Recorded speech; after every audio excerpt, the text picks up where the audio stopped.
સમાચાર એલપીજીના જથ્થા સાથે વધુ એક જહાજ આવશે ગુજરાત બંદરે। આજે દ્વારકા પહોંચશે જગ વસંત જહાજ। ઈરાનથી એલપીજી ગેસ લઈને નીકળ્યું છે જગ વસંત। દ્વારકાના વાડીનાર પોર્ટ પર આવી પહોંચશે જગ વસંત જહાજ। જહાજમાં 47,600 મેટ્રિક ટન એલપીજીનો જથ્થો। જહાજના આગમનથી ગેસ સપ્લાયમાં પડેલી અસરમાં રાહત મળશે। પશ્ચિમ એશિયામાં ચાલી રહેલા યુદ્ધની અસર વલસાડ જિલ્લાના ઉમરગામના દરિયા કિનારે આવેલા મરોલી ગામના પરિવારજનોને પડી છે। ગામના લોકોનો મુખ્ય વ્યવસાય માછીમારી છે, ત્યારે આ ગામના અનેક લોકો નોકરી ધંધાર્થે યુદ્ધગ્રસ્ત દેશોમાં ગયેલા છે। પોતાના પરિજન ખાડી યુદ્ધમાં ફસાઈ જતા સમગ્ર ગામમાં ચિંતાનો માહોલ। યુદ્ધ શરૂ થયા બાદ ઈરાનમાં ગયેલા લોકોનો સંપર્ક નથી થઈ રહ્યો। આ વચ્ચે ઈરાનમાં ફસાયેલા ઉમરગામના માછીમારોએ વિડીયો પણ જાહેર કર્યો, જેમાં તેમણે પોતાની આપવીતી વર્ણવી।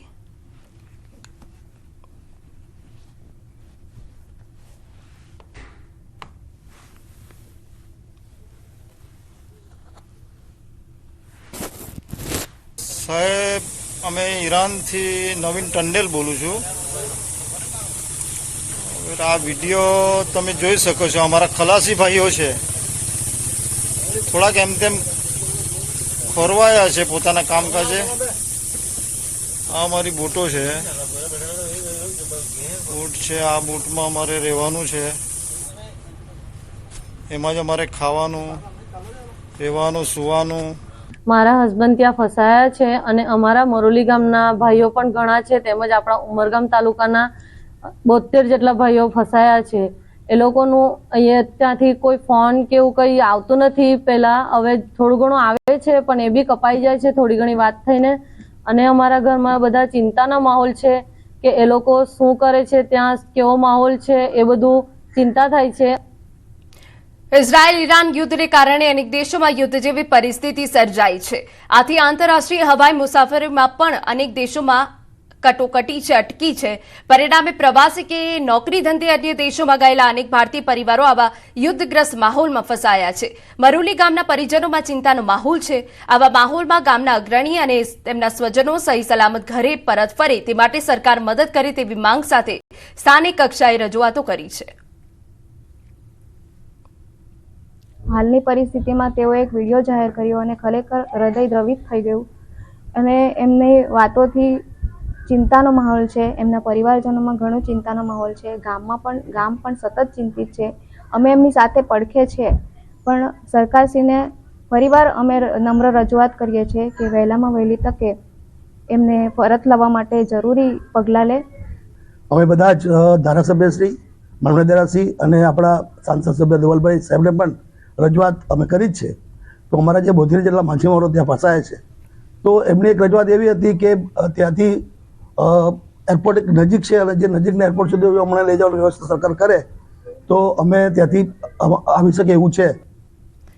સમાચારમાં આગળ વધી અછતની અફવાઓ વચ્ચે ડાંગના સાપુતારામાં પેટ્રોલ પંપ પર કતાર જોવા મળી। સાપુતારાને અડીને આવેલ મહારાષ્ટ્રના ગ્રામ્ય વિસ્તારના લોકોની પેટ્રોલ ડીઝલ માટે પંપ પર કતાર। ગુજરાત સરકારે જાહેરાત કરી હોવા છતાં પેટ્રોલ પંપ પર ભારે ભીડ જોવા મળી। ત્યારે જિલ્લા પુરવઠા અધિકારીએ લોકોને અપીલ કરી છે કે જિલ્લામાં પેટ્રોલનો પૂરતો જથ્થો ઉપલબ્ધ છે અને કોઈ પણ પ્રકારની અફવાઓથી દૂર રહેવું।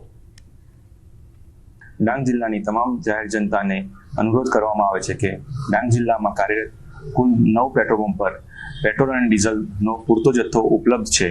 આથી કોઈ પણ પ્રકારની અફવાઓથી દૂર રહેવું, કોઈ પણ અવ્યવસ્થા ન સર્જાય તેની તંત્ર દ્વારા પૂરી તકેદારી રાખવામાં આવી રહેલ છે।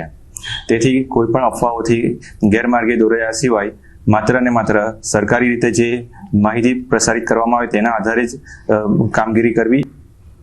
સમાચારમાં આગળ વધીએ। માવઠાને લઈ હવામાન વિભાગની આગાહી।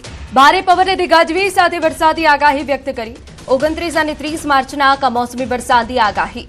29 માર્ચે કચ્છ અને બનાસકાંઠામાં થંડરસ્ટોર્મ સાથે વરસાદી આગાહી। 30 માર્ચે કચ્છ, બનાસકાંઠા, સાબરકાંઠા, અરવલ્લી, મહીસાગર, દાહોદમાં વરસાદી આગાહી। 2 અપર એર સાયક્લોનિક સર્ક્યુલેશન સક્રિય, વેસ્ટર્ન ડિસ્ટર્બન્સ પણ સક્રિય થશે। 28 અને 29 માર્ચે માછીમારોને દરિયો ન ખેડવા સૂચના। 28 मार्च रात से उत्तर पश्चिम भारत और हमारे उत्तर पश्चिम भारत के साथ गुजरात राज्य के ऊपर जो वेदर है उसके ऊपर प्रभाव रहने का संभावना रहेगा। इसके कारण हम 29 और 30 मार्च को हम गुजरात राज्य की मेनली जो उत्तरीय जिला है इसमें हल्का बारिश के साथ thunderstorm with lightning gusting wind speed 30 to 40 kilometre yellow warning के साथ हम दे रहे हैं। 29 मार्च को जो जिला इसमें आइसोलेटेड इक्का दुक्का स्थानों में जो हल्का बारिश का संभावना रहेगा, इसमें है बनासकांठा और कच्छ के लिए। और 30 तारीख को जो जिला इसमें रहेगा कच्छ, बनासकांठा, साबरकांठा, अरावली, भाईसागर और दाहोद के लिए दिया गया है। इसमें थंडरस्टॉर्म का ऑलरेडी हमने बोल दी है, थंडरस्टॉर्म का भी लाइटनिंग के साथ वार्निंग रहेगा। और जो उच्चतम तापमान है आज 24 घंटा तक कोई बड़ा बदलाव नहीं रहेगा, उसके आगे 2 से 3 डिग्री सेंटीग्रेड ग्रेजुअल फॉल रहेगा। और जो लघुत्तम तापमान है इसमें अगले 7 दिन कोई बड़ा बदलाव नहीं रहेगा। સમાચારમાં વાત સુરેન્દ્રનગરની ફુલગ્રામમાં એક વ્યક્તિ સાથે મારામારી કરી હત્યા નિપજાવી। મારામારીનો એક વિડીયો સામે આવ્યો। વઢવાણના ફુલગ્રામમાં રહેતા રમેશભાઈ નાનુભાઈ ગાબુની પુત્રવધુએ પ્રેમી અને અન્ય એક શખ્સ સાથે મળી હત્યાને અંજામ આપ્યો। પુત્રવધુ સહિત 3 વ્યક્તિઓ દ્વારા લાકડાના ધોકા અને પાઇપ વડે માર મારતા ગંભીર ઇજાઓ થતા રમેશભાઈનું ઘટનાસ્થળે મોત નીપજ્યું। જોરાવર નગર પોલીસે હત્યામાં સંડોવાયેલા મૃતકની પુત્રવધુ સહિત 3 આરોપીને દબોચી લીધા। સુરતના ઉત્તરાયણમાં અસામાજિક તત્વો બેફામ બન્યા। વિલંજા નજીક અસામાજિક તત્વોનો આતંક। સામાન્ય બાબતે અસામાજિક તત્વો દ્વારા એક વ્યક્તિને જાહેરમાં લાકડીના ફટકા વડે માર મારવામાં આવ્યો। દુકાન પર ઉભેલા યુવક ઉપર 2 વ્યક્તિઓ લાકડી અને પટ્ટા વડે તૂટી પડ્યા। સમગ્ર ઘટના દુકાનના સીસીટીવીમાં કેદ। વિડીયો વાયરલ થતાની સાથે પોલીસે કાર્યવાહી શરૂ કરી। સમાચારમાં આગળ વધીએ। બેંગલુરુ નજીક આવેલી એક મેડિકલ કોલેજમાં પ્રોફેસરે ભરેલા ક્લાસરૂમમાં એક વિદ્યાર્થીનીને જાહેરમાં પ્રપોઝ કરતા વિવાદ સર્જાયો। ક્લાસ દરમિયાન પ્રોફેસરે માઇક લઈ વિદ્યાર્થીનીનું નામ જાહેર કર્યું અને તેને પ્રપોઝ કરી, જેના કારણે ક્લાસમાં અચાનક તંગ સ્થિતિ ઊભી થઈ। વિદ્યાર્થીનીએ તરત જ આ વર્તનનો વિરોધ નોંધાવ્યો। ત્યારબાદ કેટલાક વિદ્યાર્થીઓ ગુસ્સે થઈ ગયા અને પ્રોફેસર સાથે ધક્કામુક્કી કરી। અહીં સુધી કે ચપ્પલથી માર માર્યાની પણ માહિતી છે।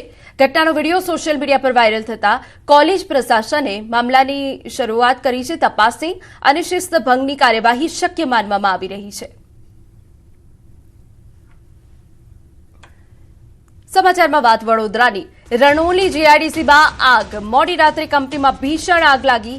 આગના કારણે દોડધામ મચી। ફાયર બ્રિગેડના જવાનો સ્થળ પર દોડી આવ્યા। ભારે જહેમત બાદ આગ પર કાબુ મેળવ્યો। પોલીસ અધિકારીઓ પણ સ્થળ પર દોડી આવ્યા। ઘટનામાં કોઈ જાનહાનિ નહીં। આગ લાગવાનું કારણ અકબંધ।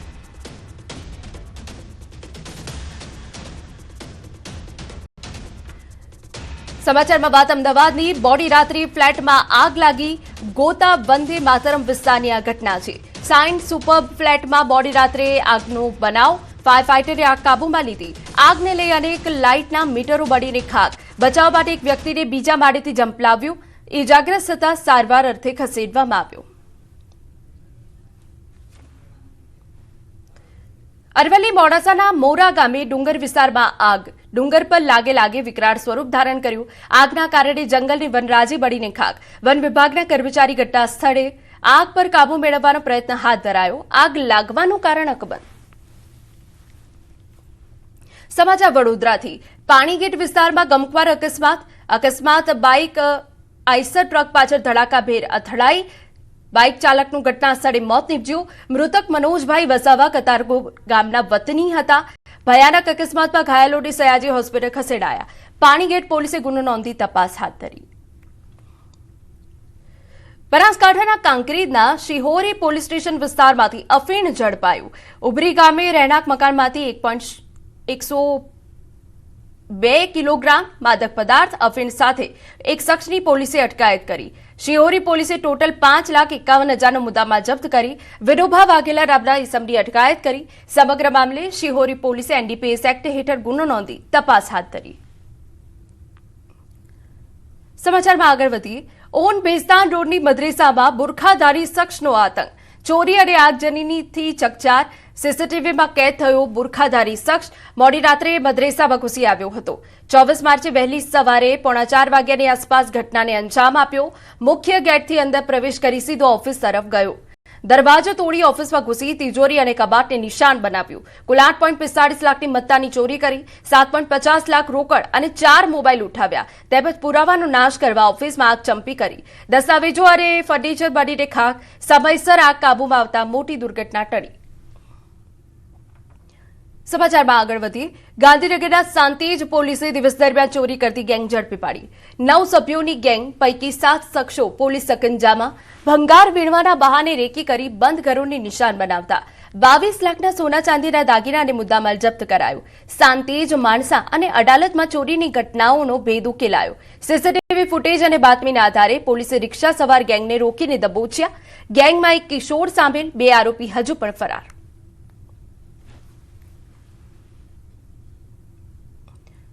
સમાચારમાં થયો છે એક વિરામનો સમય.